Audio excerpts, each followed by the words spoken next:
Pi Uddhama, The Laws of Nature and Their Benefits to Life.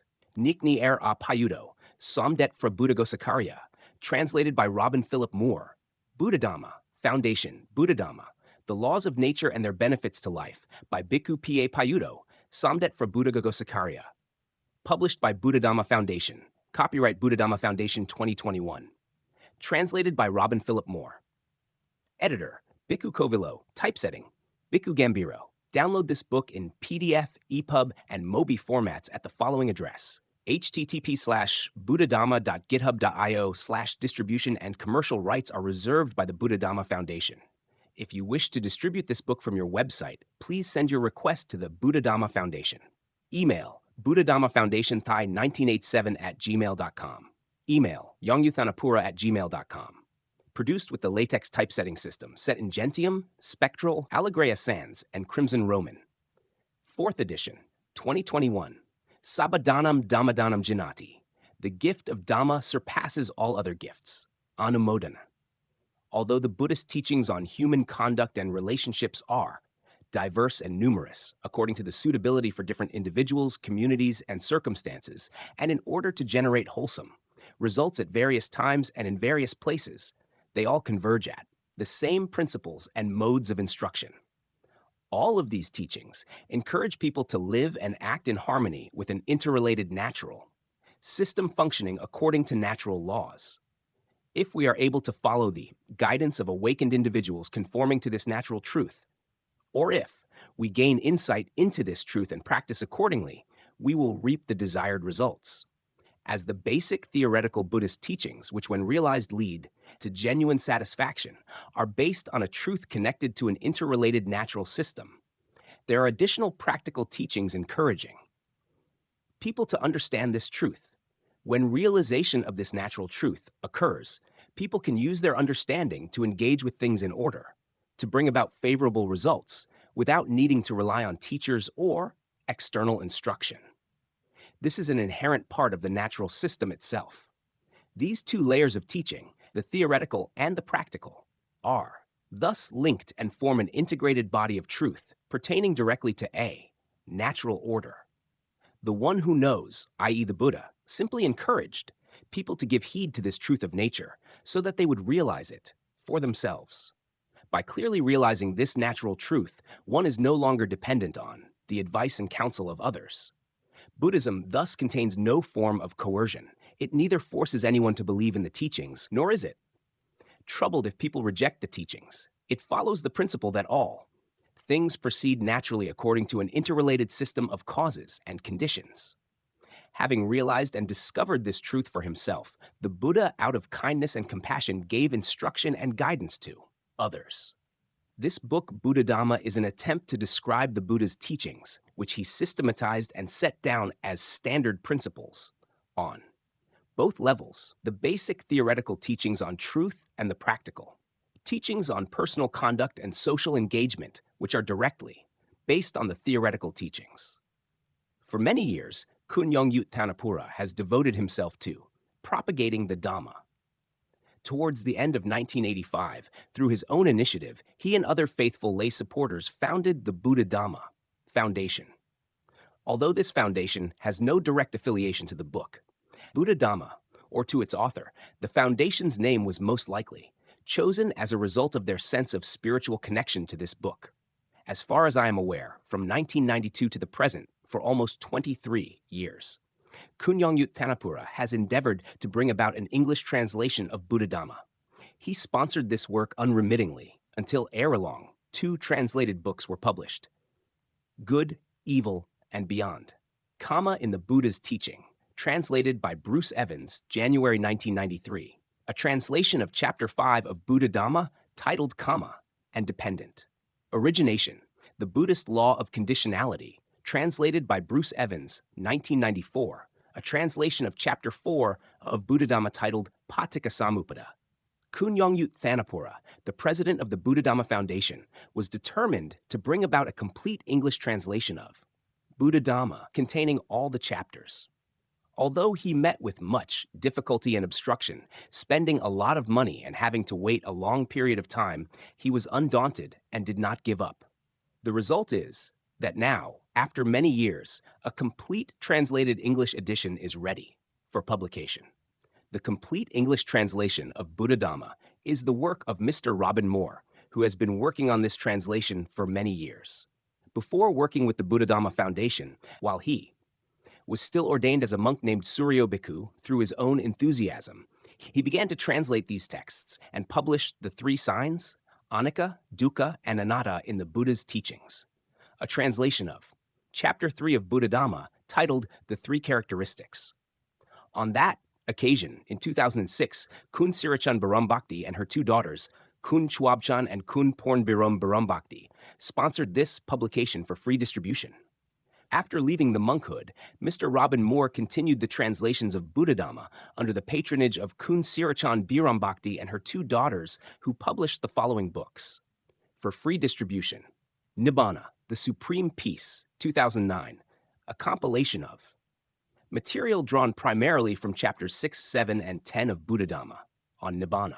Dependent Origination, 2011, a translation of chapter 4 of Buddha Dhamma titled Paticca Samuppada and Awakened Beings, True. Disciples of the Buddha, 2014, a compilation of material drawn primarily from chapters 6, 7, and 18 of Buddha Dhamma on enlightened beings. On this occasion, it is thus appropriate to express a deep gratitude to Kun Sirachan Barambhakti and her two daughters for supporting this translation work and giving the gift of Dhamma by publishing and distributing the translated editions of Buddha Dhamma. Their efforts have nourished and sustained this translation work until it was linked with the project, sponsored by the Buddha Dhamma Foundation, thus helping to bring about this complete translated edition. Over more than a decade that Mr. Robin Moore has been working on this project of translating Buddha Dhamma, I am aware that Venom Ajahn Jayasaro, through his kindness towards the translator, his love of Dhamma, and his wish to benefit students of Buddhism, has offered his assistance, both in terms of his knowledge of Dhamma and his linguistic skills, to the translator all through to the end. Here I wish to acknowledge this kind, able, and virtuous assistance by Venom Ajahn Jayasaro. I wish to congratulate Kun Yongyut Thanapura, both for his individual efforts and his work as director of the Buddha Dhamma Foundation.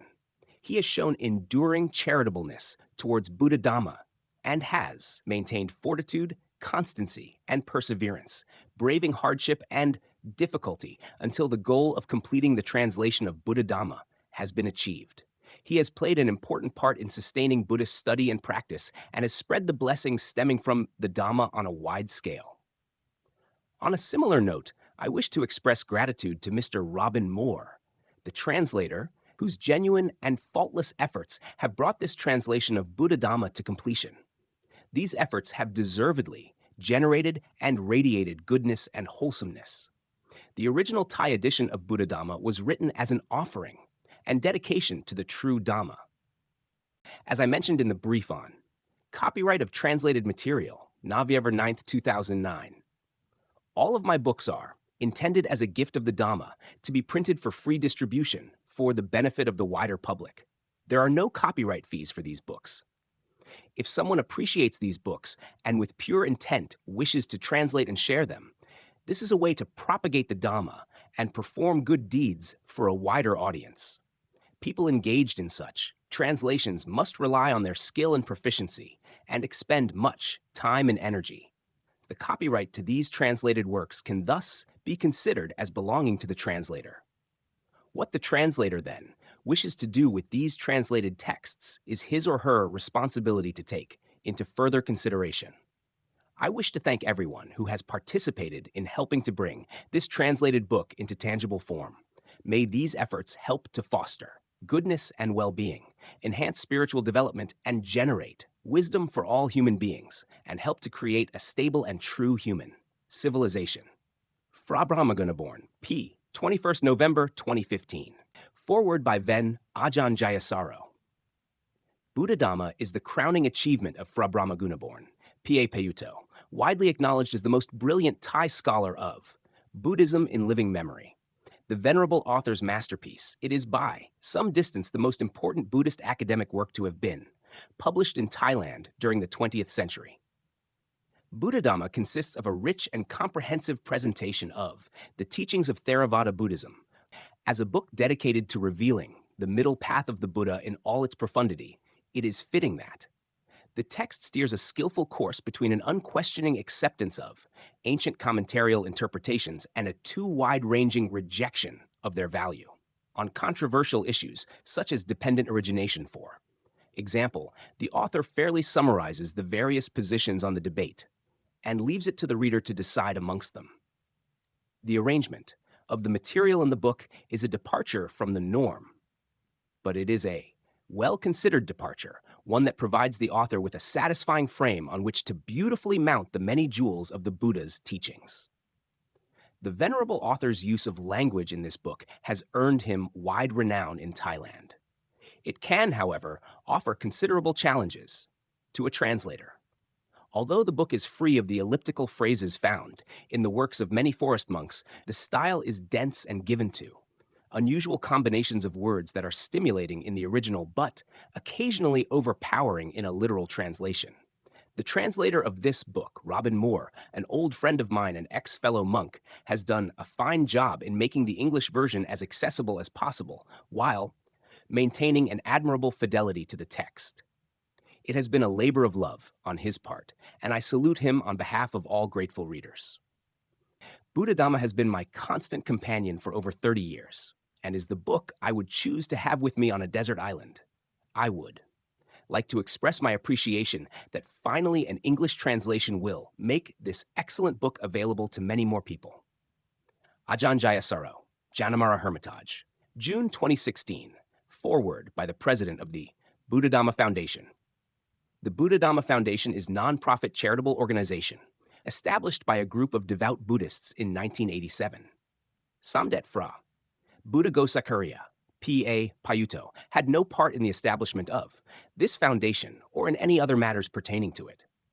The goal and objective of the Buddha-Dhamma Foundation is the widespread propagation of the Buddha's teachings so that people may benefit from them and apply them to solve problems, both personal and social, in everyday life, in accord with the Buddha's directive to his disciples. Bhikkhus wander forth for the welfare and happiness of the many folk, for the compassionate assistance of the world. Karatha bhikkhavakarikam bahujanahaya bahujanasukhaya, lokanukampaya.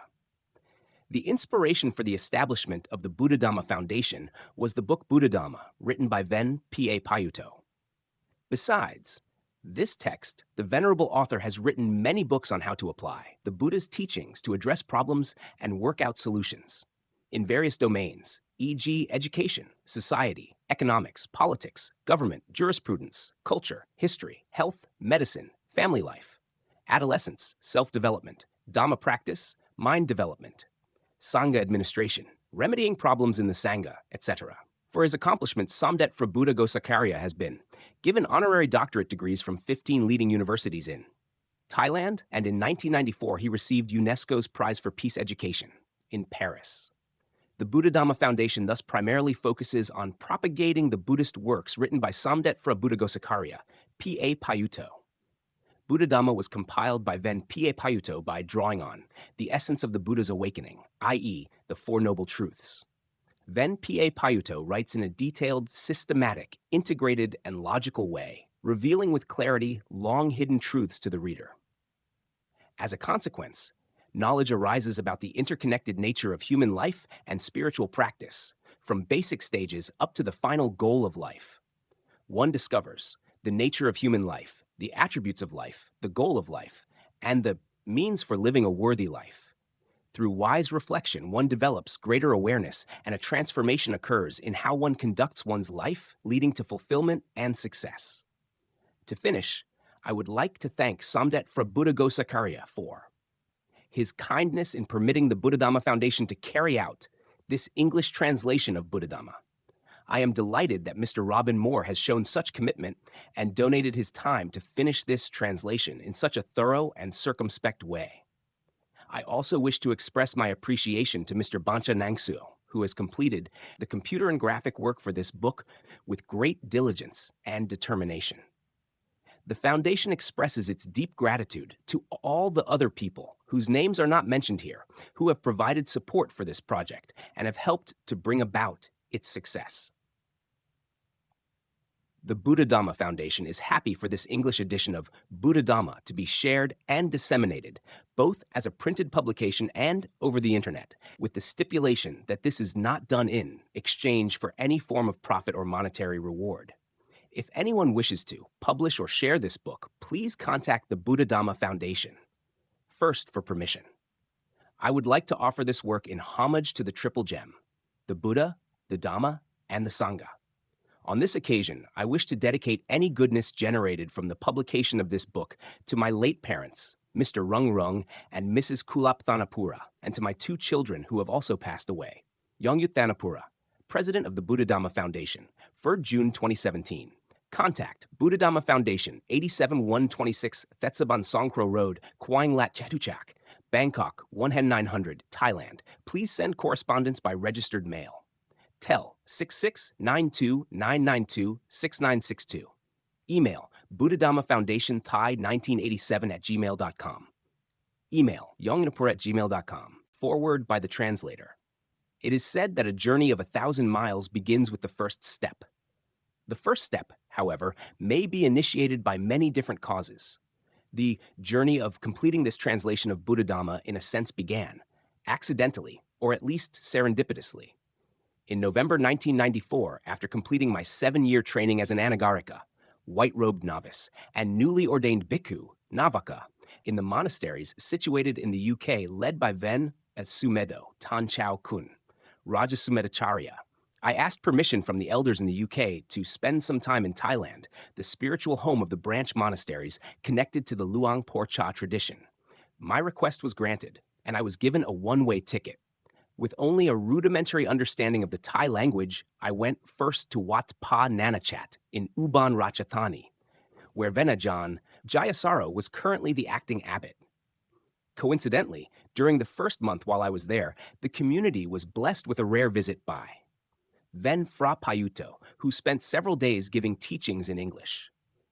I had of course heard of Tan Chao Kun Payutto, whose scholarship was renowned in the Western monasteries, and whose books, in particular his Dictionary of Buddhism, was widely read. I also knew that he had lectured at Swarthmore College in Pennsylvania, where I had studied comparative religion as an undergraduate. During those days at Wat Pa Nanachat, he gave a talk on happiness. Although I hadn't ever heard anyone emphasize the central importance of happiness in Buddhist practice at all levels of the path, it wasn't so much the subject of the talk as the manner of the presentation that moved me so deeply. Then Chao Kun radiated happiness. He seemed to embody the joy of one who has tasted the fruits of happiness and who wishes to impart the accompanying knowledge with others. It is not an exaggeration to say that I was moved to tears. Although this was an inchoate form of bliss based on devotion, it nonetheless infused me with energy and interest. His talk had served its purpose.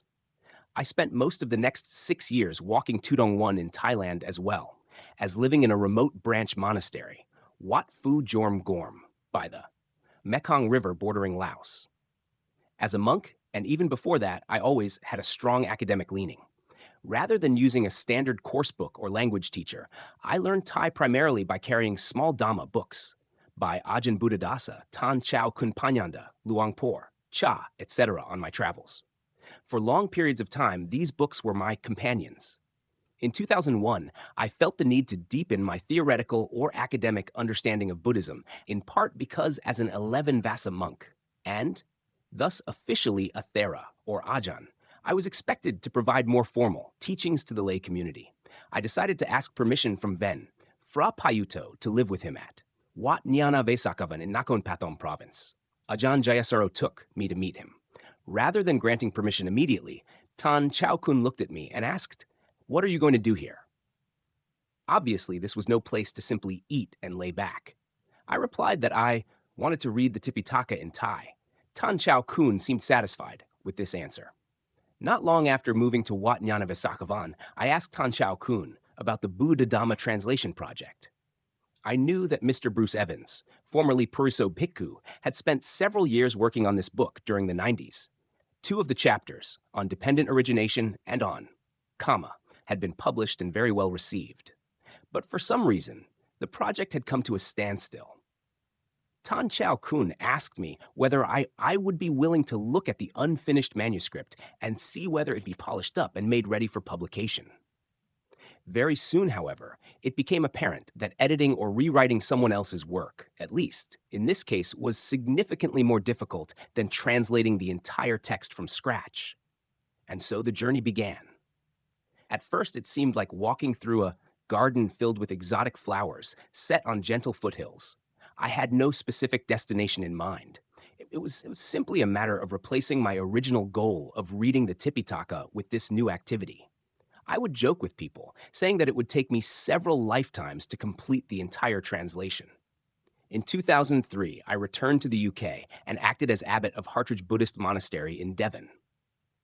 In my spare time, I would work on the translation until, in 2007, I completed Chapter 3. I chose not to work sequentially on the text, but rather selected subjects that were of particular interest to me at the time. This was published as a separate volume titled The Three Signs, Anicca, Dukkha, and Anatta in the Buddha's Teachings. The book was sponsored by Kun Sirachan Bairam Bhakti and her two daughters. In 2007, after having struggled with a debilitating physical illness over the entire 19 years of my monastic life, I decided to disrobe and see if life as a layman would bring about an improvement of health, whereas it appeared as if the translation project would come to an abrupt halt or enter a period of long abeyance. Things, in fact, took an opposite turn, impelling me, metaphorically, from the foothills into elevated heights, where rhododendron trees bloom and the tree line gives out to expansive, moraine-sculpted valleys. Only weeks after disrobing in the UK, I received a phone call from Kun Sirachan urging me to return to Thailand and continue with the Buddha Dhamma project. She made it clear that in her mind, it was irrelevant whether I was in robes or not. She wished to support me and enable this valuable enterprise to be sustained. And so a new chapter of my life began. Once in Thailand, I continued on the translation in earnest. Fortuitously, Kun Yongyut Dhanapura, the president of the Buddha Dhamma Foundation, heard about the work I was doing and proposed that I continue with this project under the auspices of this organization. This enabled me to have all the proper documentation to stay long-term in Thailand and also to receive a salary so that I could earn a living. Here, the journey began its most regular and consistent interval. One step at a time, one page of translation a day, although the actual translation of the text was completed in November 2014, it has taken another 2 years to attend to all the necessary details involved in preparing the text for publication. Then Ajahn Jayasaro kindly read through the manuscript and we met regularly to make corrections and improvements. After this, the entire formal preparation for publication began, selecting fonts, font sizes, margins and spacing, hyphenations, index, bibliography, contents, etc. The journey now comes to end, although I hope the book itself will have a life of its own and travel into the world. Although I don't claim to have reached a summit, that honor rests with the author. I have reached a high saddle or plateau, circumambulating with devotion Tan, Keo Kun's crowning achievement. As a bonus, I have been afforded rare glimpses and insights into the Dhamma. The project would never have reached this stage without devotion and love, a faith and devotion in Tan Chao Kun's ability to elucidate the Buddha's teachings and a love of truth and goodness. Those of you who read the chapter on desire will recognize this latter quality as chanda, the first factor of the four roads to success. It was perhaps an audacious step to use Buddha Dhamma as my sharpening stone in learning the skills of translation. I was not a proficient translator or writer when I began this project. In this light, I have most likely not done full justice to the original Thai book. It is possible that I may have translated some passages incorrectly. If, as readers, you have doubt about any of the material, I have inserted the page numbers of the Thai edition into the text in curly brackets so that you can compare the English with the original. I have confidence, however, that with the help of my editors, in particular Ven Ajahn Jayasaro, the book contains no blatant distortions or discrepancies. Besides attempting to capture the meaning of the original Thai text, it has also been a challenge to find a suitable style of translation. Developing such a style was part of the evolution of translating this book.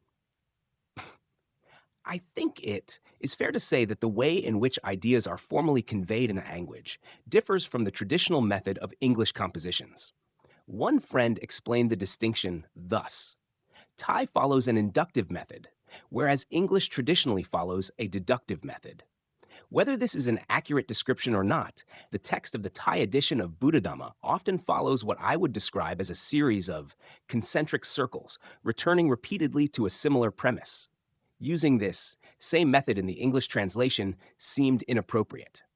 If one is not used to this style, one can easily feel that, rather than adding layers of meaning and elucidation, one is encountering unnecessary repetition or redundancy. I have therefore reorganized the text accordingly on many levels. Paragraphs, chapter sections, and even entire chapters have been shifted. When key changes were made, I consulted with the author to receive his approval. In any case, I can state with conviction that I have neither removed any important text or added my own interpolations. One major task involved locating equivalent scriptural references used in the footnotes. This was not difficult with references to the Pali Canon, since the Buddhism program, version 7, developed by Mahidol University, contains a quick and easy-to-use search option for finding the corresponding Pali Text Society page numbers, matching the page numbers in the Thai Pali Tipitaka.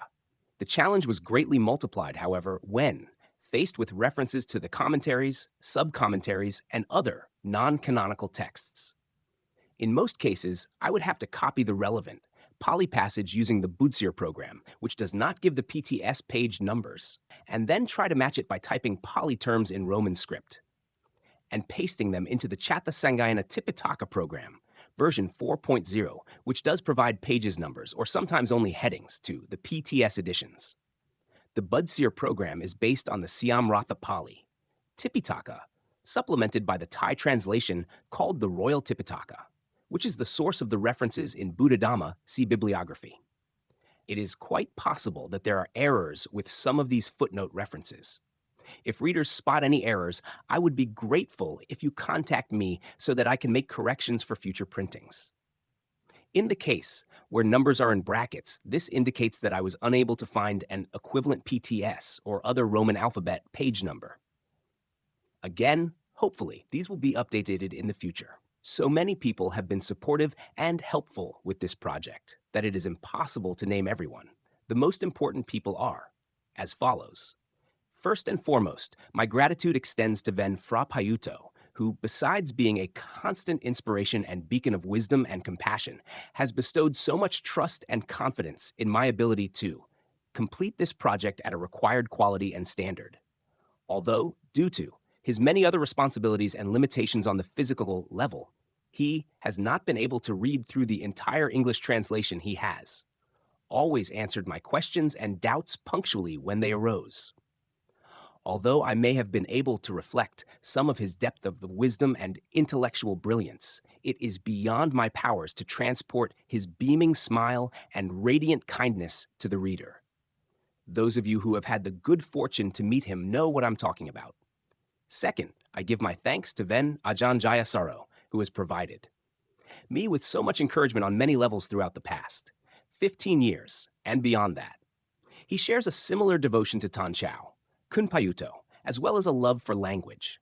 Our time poring over this manuscript has deepened my respect for and friendship with him. Third, I thank Kun Sirachan Birombakti for acting as the catalyst in bringing me back to Thailand to continue this work until it reached completion. Sometimes we must hear the words, "I believe in you," to overcome inertia or other mental obstacles. Fourth, this project would not have been completed without the enthusiasm and support by Kun Yongyut Thanapura, president of the Buddha Dhamma Foundation. It was through his initiative and long-term vision that this book has materialized.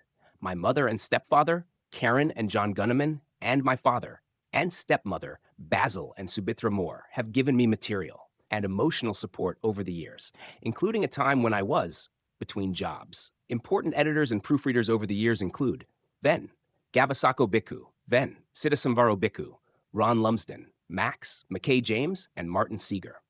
I thank Mr. Bruce Evans for letting me consult with his earlier translations of Buddha Dhamma, a work he did with great dedication. Other people who have provided notable support include Mr. Sian Ma and Mrs. Chantana Oisuk.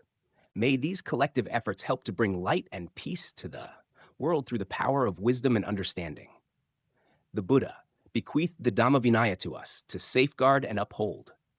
This entails more than simply keeping copies of the Tipitaka in glass-fronted bookshelves.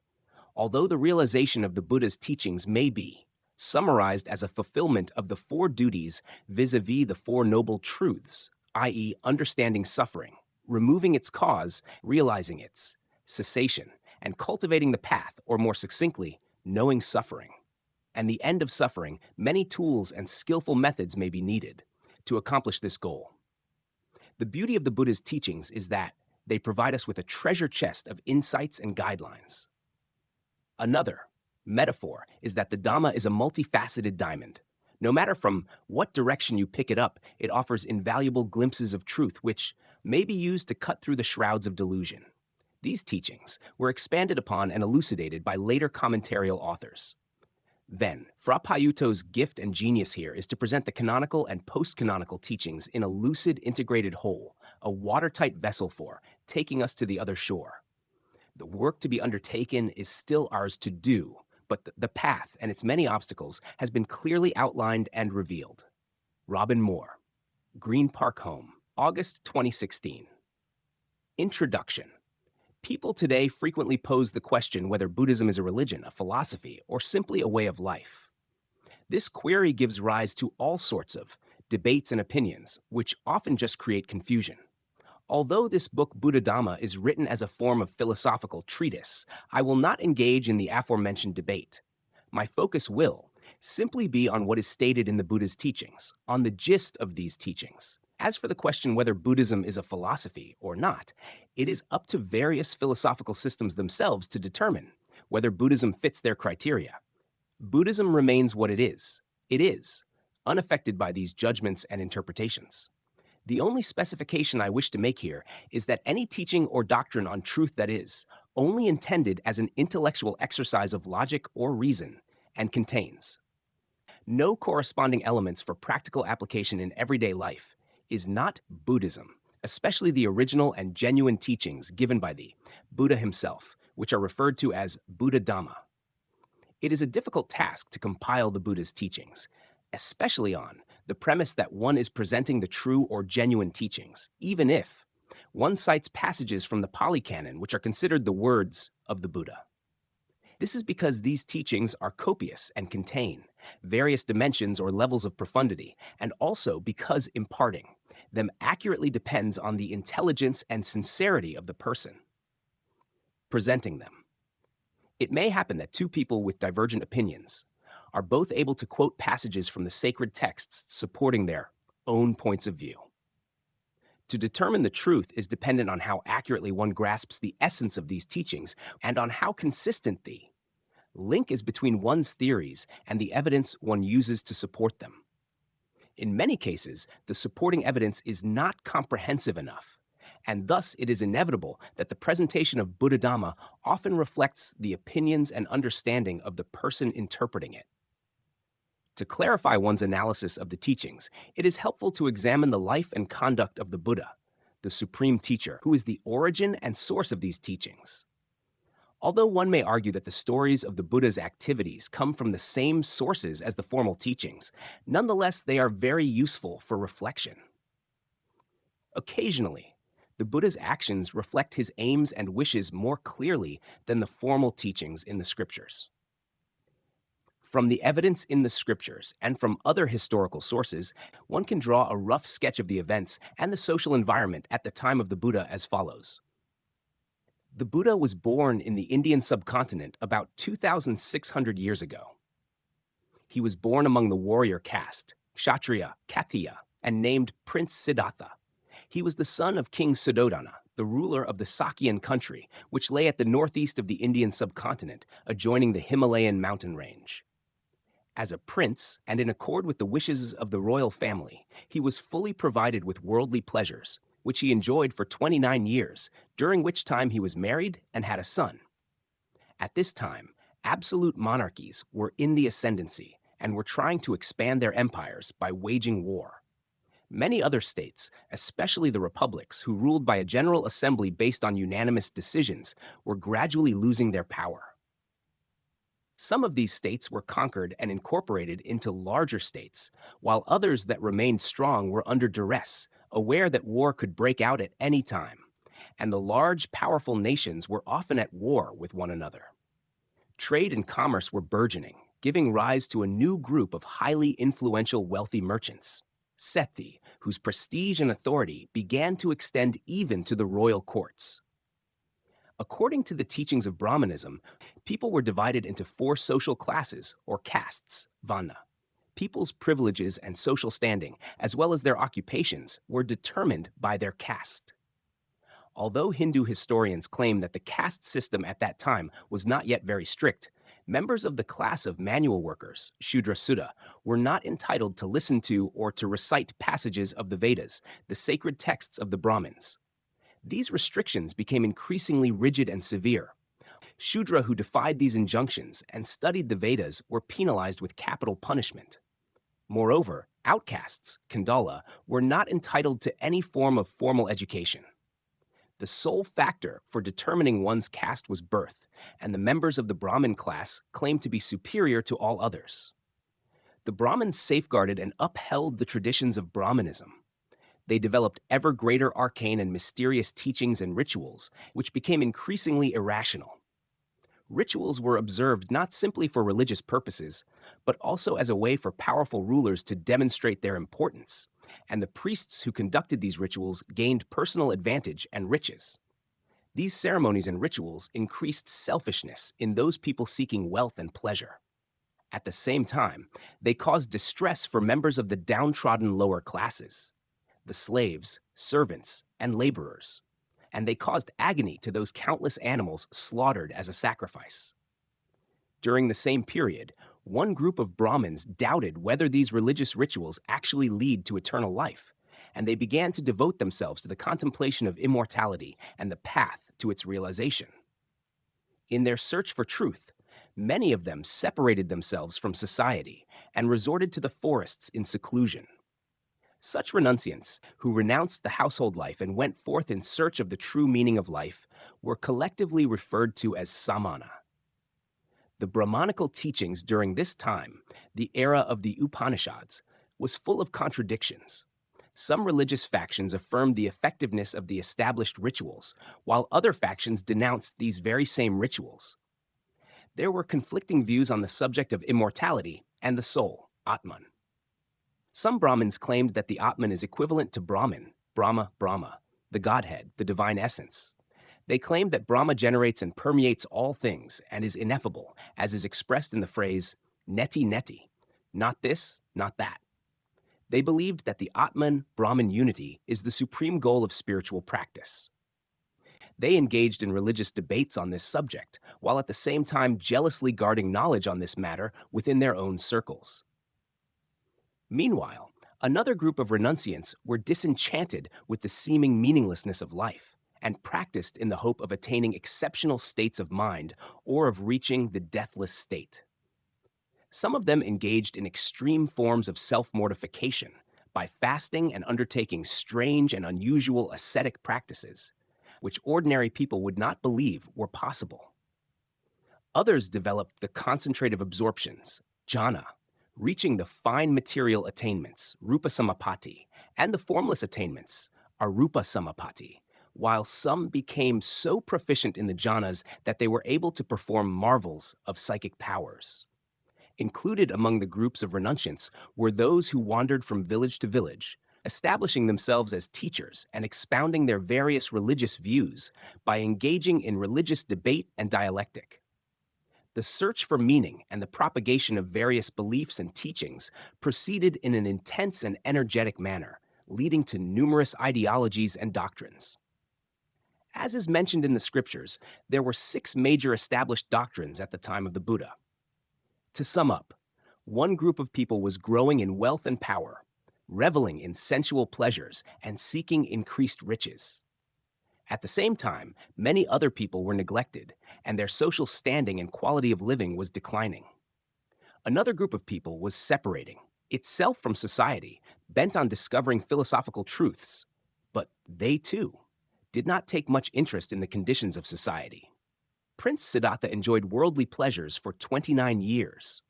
Not only did his family provide him with such pleasures, they also prevented him from seeing firsthand the lives of the ordinary folk, which were full of suffering. This suffering, however, could not be concealed from him forever. The problems and afflictions of human beings, most notably aging, sickness, and death, preoccupied the prince and caused him to seek a solution. When the prince reflected on these social problems, he saw a group of privileged people who pursued their own personal comforts, competing with one another and indulging in pleasure without any care or concern for the suffering of others. They were enslaved by material things. In times of happiness, they were engrossed in their own selfish pursuits. In times of affliction, they were obsessed with their own distress and despair. In the end, they grew old and sick and died in vain. Another group of people, the disadvantaged, had no opportunity to prosper and were desperately abused and oppressed. They too aged, grew ill, and died in a seemingly meaningless way. Seeing his pleasures and delights as pointless, the prince became disillusioned with his own life. Although at first his search was unsuccessful, he began to look for a solution, for a way to discover lasting and meaningful happiness. His life full of temptations and distractions was not conducive to his reflections. In the end, he recognized that the renunciant life is uncomplicated, free from worry, and conducive to spiritual knowledge. He considered that this way of life would probably help him solve these universal human problems, and he may very well encounter renunciants who could teach him valuable lessons. This line of thinking prompted the prince to relinquish the princely life and go forth as a renunciant. He wandered around studying with various teachers, learning the methods of spiritual endeavor, yoga, and developing meditation until he reached the concentrative attainments jhana samapatti, including the highest formless attainments, arupa samapatti, and became proficient at psychic powers, iddhipatharya. Eventually, he practiced extreme austerities. In the end, he came to the conclusion that none of the methods belonging to these other renunciants were able to solve his conundrum. When he compared his present life to his earlier life in the palace, he realized that both were expressions of extremes. He decided to follow his own reflections and investigations until he finally reached complete awakening, Port 6. Later, when he proclaimed to others the truth, the Dhamma, that he had discovered, he referred to it as the middle truth, Majjhana Dhamma, or the middle teaching, Majjhana Dhamma Desana, and he referred to the system of practice that he laid down for others as the middle way, Majjhima Patipada, the middle path of practice. The Buddhist perspective is that both a life of greed and indulgence, abandoning oneself to the stream of mental defilements, and a life of complete retreat from the world, giving up all involvement in and responsibility for society, and afflicting oneself with hardship, are incorrect and extreme forms of practice. Neither of these can lead people to a truly meaningful way of life. After his awakening, the Buddha returned to the wider society and began to teach the Dhamma in an earnest and devoted manner for the well-being of the many folk. He devoted himself to this task for the remaining 45 years of his life. The Buddha realized that sharing the teachings and helping others would be most effective through the renunciant form. He thus encouraged many members of the upper classes to renounce their wealth, go forth into the renunciant life, and realize the Dhamma. These individuals then participated in the work of self-sacrifice, devoting themselves to benefiting others by wandering around the country and meeting with people of all social classes. The monastic community itself is an important medium for solving social problems. For example, every person, regardless of which caste or social class he or she comes from, even from the class of outcasts, has the same rights and privileges to be ordained, to train, and to reach the highest goal. Merchants and householders who are not yet prepared to fully renounce their possessions may live as male and female lay disciples, supporting the monastic sangha's activities and duties, and assisting other people by sharing their wealth. The true objective and extent of activities by the Buddha and his disciples is summed up by the Buddha's injunction, which he gave when he sent out the first generation of disciples to proclaim the teachings. Bhikkhus wander forth for the welfare and happiness of the many folk, out of compassion for the world, for the benefit, welfare, and happiness of gods and humans. Vin I, 20-21. The Pasadika Sutta offers a summary of how the Buddhist teachings are connected to society and how they benefit various groups of people. The holy life, Brahmacharya, the Buddhist religion, is only considered to have reached fulfillment, to be of benefit to the many folk, and to be firmly established, what is referred to as well declared by devas and human beings, when the following factors are complete. 1. The teacher, Sattva, is distinguished, experienced, mature, and advanced in seniority. 2. There are bhikkhu elder disciples with expert knowledge who are well-trained and fearless, who have realized the unsurpassed safety from bondage, who are able to teach the Dhamma to others effectively, and who successfully refute opposing doctrines correctly and in line with the Dhamma. Moreover, there are bhikkhus of middle standing and newly ordained monks who have the same abilities. 3. There are bhikkhuni 9 disciples, nuns who are senior, of middle standing and newly ordained, who have the same abilities. 4. There are male lay disciples, both those who live a celibate life and those who live at home and enjoy the pleasures of the senses, who have the same abilities. 5. There are female lay disciples, both those who live a celibate life and those who live at home and enjoy the pleasures of the senses, who have the same abilities. Even lacking female householders with such virtuous qualities means that Buddhism is not yet prospering and complete. This sutta reveals how the Buddhist teachings are intended for everyone, both renunciants and householders. Buddhism embraces all of society. Primary attributes of Buddha Dhamma. The two main attributes of Buddha Dhamma may be summarized as follows. 2. It reveals middle, i.e. objective, principles of truth, and is thus referred to as the middle truth, Majjhana Dhamma, or the middle teaching, Majjhana Dhamma Desana.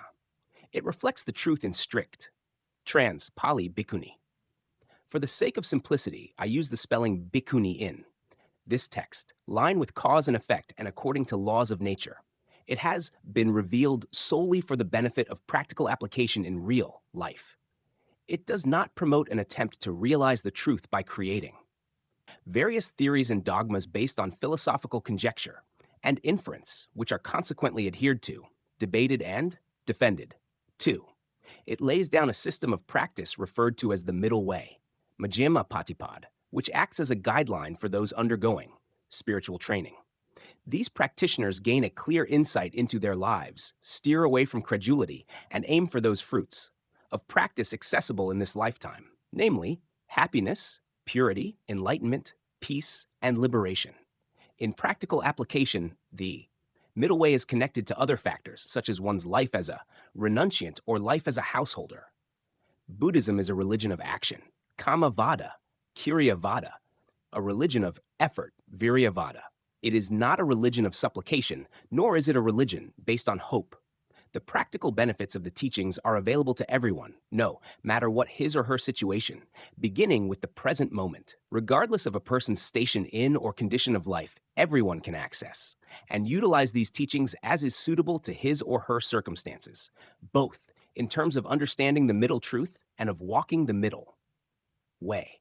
If one is still anxious or concerned about life after this world, one is encouraged to devote oneself through proper conduct to generating the desired favorable conditions now until one gains confidence and dispels all worries and fears about the future life. Every person is equally eligible, according to nature, to reach the fruits of spiritual practice. Although people's spiritual abilities differ, everyone should have equal opportunity to develop these wholesome results of practice according to his or her ability.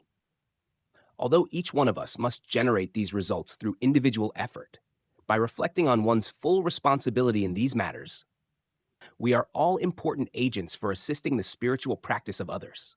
For this reason, the Buddha stressed the two chief principles of heedfulness, appamada, and virtuous friendship, kalyanamitada. On the one hand, one takes full responsibility for one's own life, And on the other hand, one recognizes the supreme value of wholesome external influences. The Buddha focused on several major tasks. One of these was his attempt to eliminate naive and superstitious beliefs around misguided religious ceremonies, in particular, the practice of animal sacrifice, not to mention human sacrifice, by pointing out their harmful effects and overall fruitlessness. There were several reasons why the Buddha gave so much emphasis to abandoning the practice of sacrifices. First, these practices caused people to seek help from divine intervention. Second, they caused great hardship and affliction for other people and living creatures. Third, they increased selfishness and craving for material rewards. Fourth, they brought about a preoccupation with the future rather than a wish to improve the present state of affairs. To counteract these detrimental practices, the Buddha emphasized generosity and service to society. The second thing that the Buddha tried to abolish was the caste system, which used people's birth as a way to restrict their privileges and opportunities, both in society and in regard to spiritual development. He established the monastic community, which welcomes people from all social classes into a system of equality, just as the ocean receives all rivers, as one unified and whole body of water. This then led to the institution of monasteries, which later became vital centers of education and the spreading of culture, to the point that Hinduism followed suit and created their own monastic institutions about 1,400 to 1,700 years after the Buddha. According to the principles of Buddha Dhamma, both women and men are equally able to realize the highest goal of Buddhism. Not long after the Buddha had established the Bhikkhu Sangha, he also established the Bhikkhuni Sangha, despite social conditions being unfavorable to a female monastic order. The Buddha was fully aware of how difficult it would be to create a suitable form for women to live the renunciant life. He exercised great care in its establishment at a time when extreme restrictions around spiritual practice were placed on women by the religions of the Vedic period, to the extent that one may say the door had been closed to them.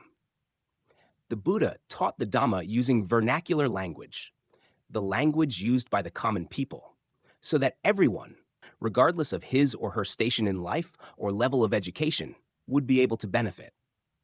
This was in contrast to Brahmanism, which insisted on the sacredness of the Vedic texts and used various means to reserve higher religious knowledge within a narrow elite group. Specifically, the Brahmins used the Sanskrit language, the knowledge of which was confined to their own group to transmit and guard the texts. Later, some individuals asked the Buddha for permission to preserve and transmit the Buddhist teachings in the Vedic language. But he rejected this proposal and had the monks continue to use the language of the common people. Furthermore, the Buddha absolutely refused to waste time debating on matters of truth through philosophical speculation, on matters which cannot be empirically proven by way of rational discussion. If people came to him with such questions, the Buddha would remain silent. He would then lead the person back to everyday, practical matters. Those things to be understood by way of speech he would share with others by speaking. Those things to be understood by way of sight he would reveal to others to see. He would use the most direct and appropriate method according to the circumstances. The Buddha used many different methods when teaching the Dhamma so that everyone may benefit. His teachings contain many layers, those aimed for householders and members of mainstream society, and those aimed for individuals who have relinquished the household life. There are teachings focusing on material benefits and others focusing on deeper spiritual benefits. Because the Buddha taught within a Brahmanic culture and was surrounded by various religious belief systems, he was required to engage with spiritual terms used by these other traditions. As the Buddha wished for his teachings to reach the greatest number of people within a short period of time, he applied a unique approach in regard to these terms. Rather than directly refuting or discrediting people's beliefs associated with these terms, he questioned or challenged the true meanings of these terms. He did not use an aggressive approach. Instead, he promoted a natural form of transformation through understanding and spiritual development. To accomplish this, the Buddha used some of these already established spiritual terms and gave them new meanings in line with Buddha Dhamma. For example, he defined the term Brahma, Brahma, Brahma, divine, sublime, sacred, as referring to one kind of celestial, yet mortal being. In other contexts, it was used in reference to parents. He altered the concept of worshiping the six cardinal directions into the notion of maintaining and honoring one's social relationships. He changed the meaning of the sacred Brahmanic fire worship by the three kinds of sacrificial ceremonies into fulfilling a responsibility vis-a-vis three kinds of individuals in society. And he transformed the factor determining a person as a Brahmin, Brahma, one who is sacred, one who has divine knowledge, and as noble, Arya, cultured, civilized, from a person's birth into a person's conduct and spiritual development. Occasionally, the Buddha encouraged his disciples to draw upon wholesome and beneficial aspects of other religious traditions. He acknowledged and approved of any teaching that is correct and connected to virtue, considering that such righteousness and virtue is a universal aspect of nature. In the case that specific principles of practice by these other traditions had varying interpretations, the Buddha explained which ones are correct and which ones are false. He sanctioned only the practice of what is correct and wholesome. The Buddha pointed out that faulty or harmful practices observed by other religious traditions were sometimes a result of a decline or degeneracy within these traditions themselves. The original teachings espoused by these traditions were sometimes virtuous and correct. He occasionally described these original wholesome teachings. Examples of this include his historical explanations on the notions of religious austerity, tapa, the offering of sacrifices, yajna, the principles of leadership in regard to social assistance, and the duties of a Brahmin, Brahmana Dhamma. In the centuries following the Buddha's death, after his teachings had spread to different areas, numerous disparities arose in people's understanding of Buddha Dhamma. This occurred for various reasons. Those people who transmitted the teachings had different levels of training, understanding, and aptitude, and they interpreted the teachings in different ways. People began to mix in beliefs from other religious traditions. Local cultures exerted an influence on people's ideas and understanding, and some aspects of the teachings grew in prominence while other aspects fell into obscurity due to the interest, predisposition, and skill of those individuals who safeguarded the teachings. These disparities resulted in the breaking off into various schools, Nikaya, as is evident today in the division between Theravada Buddhism and Mahayana Buddhism, along with numerous other subsidiary schools and lineages. Although the Theravada tradition is known for its precision and accuracy in preserving the original standards and teachings, it could not escape some changes and alterations. The authenticity and validity of some teachings, even those that are contained in the scriptures, are debated among members of the current generation, who often seek proof in order to either substantiate their own opinions or repudiate the views of others. Discrepancies are especially evident in the views and practices upheld by the general public. In some cases, these views and practices seem to stand in direct opposition to the original teachings, or they have almost developed into another religious ideology, perhaps even one refuted by the original teachings. Take, for example, the understanding in Thailand of the word kama, Sanskrit karma. Most Buddhists in Thailand, when they encounter this word, think of the past, in particular of deeds from past lives. They focus on the harmful effects in the present of bad deeds from past lives and on the negative results of previous evil actions. In most cases, their understanding is shaped by a collection of such thoughts. When compared to the true definitions of kama in the scriptures, one can see how remote some of these ideas are from genuine Buddha Dhamma, 18. In this book, the author is attempting to present Buddha Dhamma in a way that is as true and accurate as possible. Because it is considered superfluous to this task, these divergent views, definitions, and practices are not discussed. The source of the material for this book is the collection of Buddhist scriptures, which, unless otherwise specified, refers to the Tipitaka, Pali Canon. It is generally accepted that this text is the most accurate and complete compilation of the Buddha's teachings. The author has selected those teachings in the Pali Canon, which are deemed most authentic and accurate, by applying the principles of compatibility and coherence in respect to the overall body of Theravada scripture. As an added assurance in this undertaking, The author considers the Buddha's conduct as a complement to the formal Dhamma teachings. Having selected these guidelines, the author is confident that he has accurately explained and presented the true essence of Buddha Dhamma. On a fundamental level, however, the accuracy of this presentation depends on the extent of the author's wisdom and intelligence, as well as any unacknowledged bias or prejudice. Let us simply conclude that this is one attempt to present the Buddha's teachings in the most accurate way, based on specific methods of scholarship in which the author has the most confidence. One may separate Buddha Dhamma into two parts, as matters of truth, Sakka Dhamma, and matters of conduct, Kriya Dhamma, as theory and practice.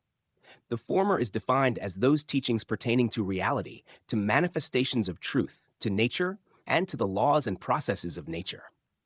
The latter is defined as those teachings pertaining to principles of practice or behavior, to benefiting in a practical way from one's knowledge of reality or one's understanding of the laws of nature. Sakka Dhamma is equated with nature and natural truths. Kriya Dhamma is equated with knowing how to act in response to such truths.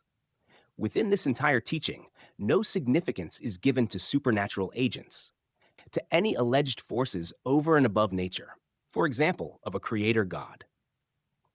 In order to do justice to the entire range and scope of Buddha Dhamma as an integrated system, one should describe both of these aspects. That is, one should first reveal the theoretical teachings, followed by an analysis of how to apply these teachings in an effective and valuable way. For this reason, the chapters in this book, each of which deals with a specific aspect of truth, also contain guidelines on how to apply these truths in a practical way. For example, at the end of the second chapter dealing with different kinds of knowledge, there is a section on the practical meaning and benefit of such knowledge. Moreover, the main body of Buddha Dhamma follows this format. The first main section pertains to specific laws of nature and is titled the Middle Teachings. The second main section pertains to a practical application of such laws in everyday life and is titled the Middle Way. Although the presentation in this book may seem unorthodox, it corresponds to an original style of teaching. It begins with those aspects of life that are problematic, and it then traces back to the source of such problems. The analysis continues to a deeper inspection of the causes of suffering, the ultimate goal of spiritual practice, and the practical methods for solving problems and for realizing the goal. Indeed, the presentation is consistent with the Four Noble Truths. Part 1. Middle Teaching. Majjhima Dhammadesana. Principles of truth based on natural laws. Brahman. Without veering towards either of these two extremes, the Tathagata teaches the Dhamma by the middle. With ignorance as condition, volitional formations come to be. With volitional formations as condition, consciousness. Ete te brahmana ubho ante anupagama. Majjhima Tathagato Dhamma deseti. Avijapakaya Sankara. Sankara Pakaya Vijnanam. Venerable Sir, it is said the world. In what way might there be the world or the description of the world? Where there is the I samadhi, where there are forms, I consciousness, things to be cognized by I consciousness, there the world exists, or the description of the world. Where there is the ear, the mind, where there are mental phenomena, mind consciousness, things to be cognized by mind consciousness, there the world exists or the description of the world. Loko lokoti bante vukchati kitavata, nu ko bante loko va asa loka panyati vati. Yata ko samidhi ati chakku, ati rupa, ati chakku vinyana vinyataba, dhamma ati tata loko va loka panyati va ati jivha. Ati mano ati dhamma ati mano vinyanam, ati mano vinyana vinyataba, dhamma ati tata loko va loka panyati va. Where there is form, monks, by clinging to form, by adhering to form, there arises the view. That which is the self is the world. Having passed away, I shall be permanent, lasting, eternal, not subject to change. When there is feeling, perception, volitional formations, consciousness, by clinging to consciousness, there arises the view. That which is the self is the world. Having passed away, I shall be permanent, lasting, eternal, not subject to change. Rupeko bhikkhave sati, vedanaya sati, sanyaya sati, sankaresu sati, vijnana sati, rupam, vedanam, sanyam, sankare, vijnanam upadaya, abhinivisa evam dithi upajati, so ata, so loko, so peka bhavishami, niko duvo sasato avi parinamadamo. Chapter Five Aggregates, the five constituents of life. Introduction. From the perspective of Buddha Dhamma, all things exist according to their own nature. They do not exist as separate fixed entities, and in the case of living creatures, they are not distinct and immutable beings or persons. Which one could validly take to be a legitimate owner of things, or which are able to govern things according to their wishes? Everything that exists in the world exists as a collection of convergent parts. There exists no inherent self or substantial essence within things. When one separates the constituent parts from each other, no self or core remains. A frequent scriptural analogy for this is of a vehicle. When one assembles the various parts according to one's chosen design, one assigns the conventional term wagon to the end product. Yet, if one disassembles the parts, no essence of a wagon can be found. All that remains are the various parts, each of which is given its own specific name. This fact implies that the self or entity of a vehicle does not exist separate from its constituent parts. The term car, for instance, is simply a conventional designation. Moreover, all of those constituent parts may also be separated into further parts, none of which possesses a stable, fixed essence. So when one states that something exists, one needs to understand it in this context, that it exists as a collection of inconstant constituent elements. Having made this claim, the Buddhist teachings go on to describe the primary elements or constituents that make up the world. And because the Buddhist teachings pertain directly to human life, and in particular to the mind, this elucidation of the constituent parts encompasses both mind and matter, both mentality, namadhamma, and corporeality, rupadhamma. Here, special emphasis is given to the analysis of the mind. There are many ways to present this division into separate constituents of life, depending on the objective of the specific analysis. This chapter presents the division into the five aggregates, Painka Khanda, which is the preferred analysis in the suttas. In Buddha Dhamma, the human living entity, what is referred to as a person or living being, is divided into five groups or categories. Rupa corporeality, body material form, all material constituents, the body and all physical behavior, matter and physical energy, along with the properties and course of such energy. Vedana feeling sensation, the feelings of pleasure, pain, and neutral feelings arising from contact by way of the five senses and by way of the mind. Sanya perception, the ability to recognize and to designate, the perception and discernment of various signs, characteristics, and distinguishing features, enabling one to remember a specific object of attention aramana. Sankhara mental formations, volitional activities, those mental constituents or properties with intention as leader, which shape the mind as wholesome, unwholesome, or neutral, and which shape a person's thoughts and reflections, as well as verbal and physical behavior. They are the source of kama-karma intentional action.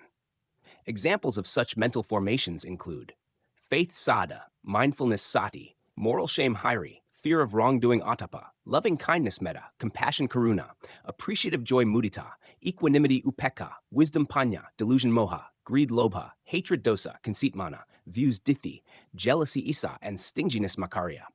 They are the agents or fashioners of the mind, of thought, and of intentional action. Vijnana consciousness, conscious awareness of objects by way of the five senses, i.e. seeing, hearing, smelling, tasting, and feeling tangible objects, and awareness of mind objects. Analysis of the mental aggregates. There are several points to bear in mind in reference to the final four aggregates, comprising the mental aggregates namakanda. Perception sanya is a form of knowledge. It refers to the perception or discernment of an object's attributes and properties, including its shape, appearance, color, etc., as well as its name and conventional designations. For example, one knows that an object is green, white, black, red, loud, faint, bass, high-pitched, fat, thin, a table, a pen, a pig, a dog, a fish, a cat, a person, him, her, me, you, etc. Perception relies on the encounter or comparison between previous experience or knowledge and new experience or knowledge. If one's current experience corresponds with previous experience, say one meets someone familiar or one hears a familiar sound, one has recognition. Note that this is not the same as memory. For example, Mr. Jones knows Mr. Smith. A month later, they meet and Mr. Jones recognizes Mr. Smith. If a new experience does not correspond with previous experiences, people tend to compare it to previous experience or knowledge, looking at those aspects that are either similar or different. They then identify the object according to their labels or designations, determined by the similarities and differences. This is the process of perception, of designation and identification. There are many layers to perception, including perception in accord with common agreement and understanding, e.g., green, white, yellow, and red. Perception in accord with social conventions and traditions, e.g., this is polite, this is beautiful, this is normal, and this is abnormal. Perception according to personal preferences and conceptions, e.g., this is attractive, this is admirable, and this is irritating. Perception based on multiple factors, perception of symbolism, e.g., green and red represents this university, and 2 rings of the bell designate mealtime. And perception according to spiritual learning, e.g., perception of impermanence and perception of insubstantiality. There is both common, everyday perception and subtle, refined perception, i.e., perception that is intricately connected to the other aggregates. There is perception of matter and perception of the mind. The various terms used for sanya, such as recognition, remembering, designation, assignation, attribution, and ideation, all describe aspects of this aggregate of perception. Simply speaking, perception is the process of collecting, compiling, and storing data and information, which is the raw material for thought. Perception is very helpful to people, but at the same time, it can be detrimental. This is because people tend to attach to their perceptions, which end up acting as an obstruction, obscuring and eclipsing reality, and preventing one from penetrating a deeper underlying truth. A useful and practical division of perception, sanya, is into 2 kinds: ordinary perceptions, which discern the attributes of sense objects as they naturally arise; secondary or overlapping perceptions. The latter are sometimes referred to by specific terms, in particular as proliferative perception, papanka sanya, perception resulting from intricate and fanciful mental proliferation driven by the force of craving, tanha, conceit, mana, and views, dithi, which are at the vanguard of negative mental formations, negative sankhara. This division highlights the active role of perception and shows the relationship between perception and other aggregates within mental processes. Consciousness, vinyana, is traditionally defined as awareness of sense objects. It refers to a prevailing or constant form of knowing. It is both the basis and the channel for the other mental aggregates, and it functions in association with them. It is both a primary and an accompanying form of knowledge. Primary form of knowledge. It is an initial form of knowledge. When one sees something, i.e., visual consciousness arises, one may feel pleasure or distress, feeling, vedana. One then identifies the object, perception, sanya, followed by various intentions and thoughts, volitional formations, sankhara.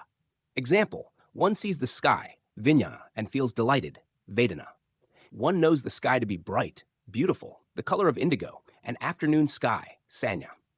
One is delighted by the sky and wishes to admire it for a long, uninterrupted period of time. One resents the fact that one's view is obstructed, and one wonders how one can find a place to watch the sky at one's leisure, sankhara. Accompanying form of knowledge. One knows in conjunction with the other aggregates. When one feels happy, vedana, one knows that one is happy, vijnana. When one suffers, vedana, one knows that one is suffering, vijnana. Perceiving something as pleasurable or painful, one knows accordingly. And when one engages in various thoughts and intentions, sankhara, there is a continual concomitant awareness of this activity, this prevailing stream of awareness, which is in a continual process of arising and ceasing, and which accompanies the other mental aggregates, or is part of every aspect of mental activity, is called consciousness, vijnana. The discriminative nature of consciousness, another special characteristic of consciousness, is that it is an awareness of particulars, a knowledge of specific aspects, or a form of discriminative knowledge. When one sees, say, a striped piece of cloth, although one may not initially identify it as such, one discerns specific attributes, for example, its colors, which are distinct from one another.